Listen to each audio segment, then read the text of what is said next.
دوستو، حضرت حسن بصری رحمۃ اللہ تعالی کا زمانہ ہے۔ آپ کی ایک شاگردہ جو باقاعدہ آپ کا درس سنتی تھی، نہایت عبادت گزار تھی، اس بیچاری کا جوانی میں خاوند چل بسا۔ اس نے دل میں سوچا، ایک بیٹا ہے، اگر میں دوسرا نکاح کر لوں گی تو مجھے دوسرا خاوند تو مل جائے گا، لیکن میرے بچے کی زندگی برباد ہو جائے گی۔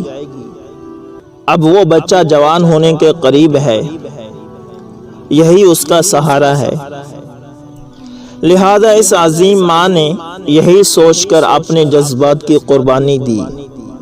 وہ ماں گھر میں بچے کا پورا خیال رکھتی تھی، لیکن جب وہ بچہ گھر سے باہر نکل جاتا تو ماں کی نگرانی نہ ہو پاتی۔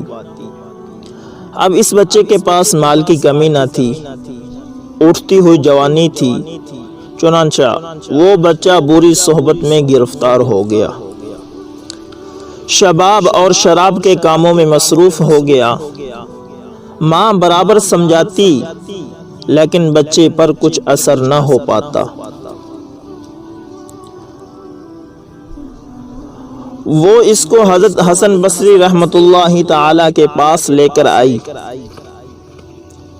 حضرت بھی اس کو کہیں کہیں گھنٹے سمجھاتے، لیکن اس بچے کا نیکی کی طرف رجحان ہی نہیں تھا۔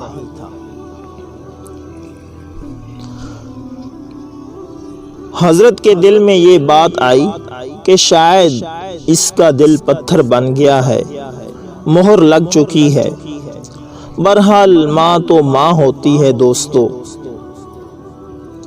ماں اسے پیار سے سمجھاتی رہتی، میرے بیٹے نیک بن جاؤ،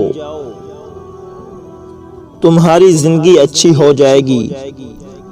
کئی سال برے کاموں میں لگ کر اس نے اپنی دولت کے ساتھ اپنی صحت بھی تباہ کر لی، اور اس کے جسم میں لا علاج بیماریاں پیدا ہو گئیں۔ معاملہ یہاں تک آ پہنچا کہ اٹھنے کی بھی سکت نہ رہی اور بستر پر پڑ گیا۔ اب اس کو آخرت کا سفر سامنے نظر آنے لگا۔ ماں نے پھر سمجھایا، بیٹا تو نے اپنی زندگی تو خراب کر لی، اب آخرت بنا لے اور توبہ کر لے، اللہ بڑا غفور الرحیم ہے، وہ تمہارے تمام گناہوں کو معاف کر دے گا۔ جب ماں نے سمجھایا، اس کے دل پر کچھ اثر ہوا۔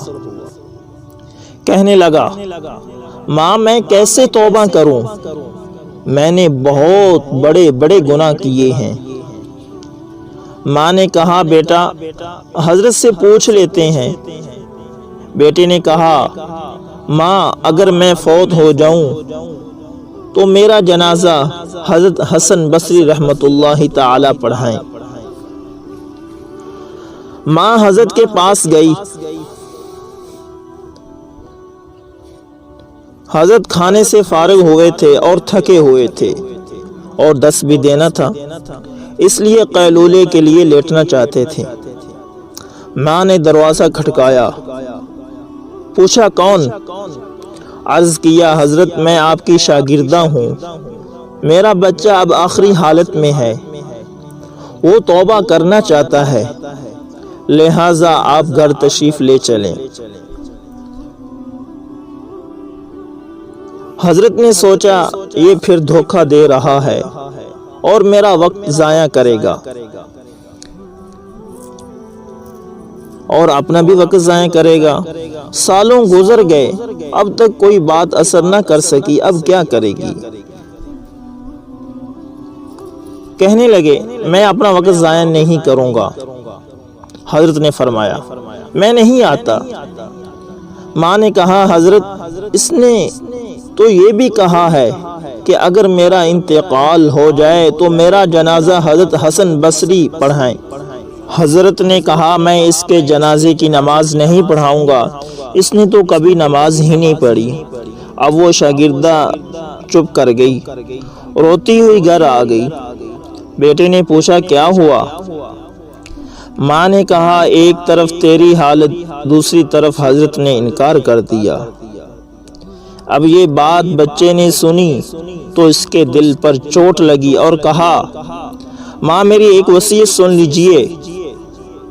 ماں نے پوچھا بیٹا وہ کیا ہے؟ عجیب وصیت کی بیٹے نے کہا امی میری وصیت یہ ہے کہ جب میری جان نکل جائے تو سب سے پہلے اپنا دوپٹہ میرے گلے میں ڈالنا، میری لاش کو کتے کی طرح صحن میں گھسیٹنا جس طرح مرے ہوئے کتے کی لاش گھسیٹی جاتی ہے۔ ماں نے پوچھا بیٹا وہ کیوں؟ کہا امی اس لیے کہ دنیا والوں کو پتہ چل جائے کہ جو اپنے رب کا نافرمان ہو اور ماں باپ کا نافرمان ہو اس کا انجام یہ ہوا کرتا ہے۔ میری پیاری ماں مجھے قبرستان میں دفن نہ کرنا۔ ماں نے کہا وہ کیوں؟ کہا ماں مجھے اسی صحن میں دفن کر دینا، ایسا نہ ہو کہ میرے گناہوں کی وجہ سے قبرستان کے مردوں کو تکلیف پہنچے۔ جس وقت نوجوان نے ٹوٹے ہوئے دل سے عاجزی کے ساتھ یہ بات کہی تو پروردگار کو اس کی یہ بات اچھی لگی، روح قبض ہو گئی۔ ابھی روح نکلی ہی تھی، ماں آنکھیں بند کر رہی تھی تو دروازے پر دستک ہوئی۔ پوچھا کون؟ جواب آیا حسن بصری ہوں۔ ماں نے کہا حضرت آپ کیسے؟ فرمایا جب میں نے تمہیں جواب دے دیا اور سو گیا، خواب میں اللہ رب العزت کا دیدار نصیب ہوا۔ پروردگار نے فرمایا حسن بصری تو میرا کیسا ولی ہے، میرے ایک ولی کا جنازہ پڑھنے سے انکار کرتا ہے۔ میں سمجھ گیا کہ اللہ نے تیرے بیٹے کی توبہ قبول کر لی ہے۔ تیرے بچے کی نماز جنازہ پڑھنے کے لیے حسن بصری کھڑا ہے۔ دوستو دیکھو اللہ تعالیٰ کتنا کریم ہے کہ مرنے سے چند لمحے پہلے اگر کوئی بندہ شرمندہ ہو جاتا ہے تو اس کی زندگی کے تمام گناہ اللہ تعالیٰ معاف کر دیتا ہے۔ دوستو امید کرتا ہوں کہ یہ ویڈیو آپ کو پسند آئی ہوگی۔ آپ سے ریکویسٹ ہے کہ اگر آپ ہمارے چینل پر نئے ہیں تو ہمارے چینل کو سبسکرائب کر لیں اور ساتھ میں بیل کے نشان کو دبا لیں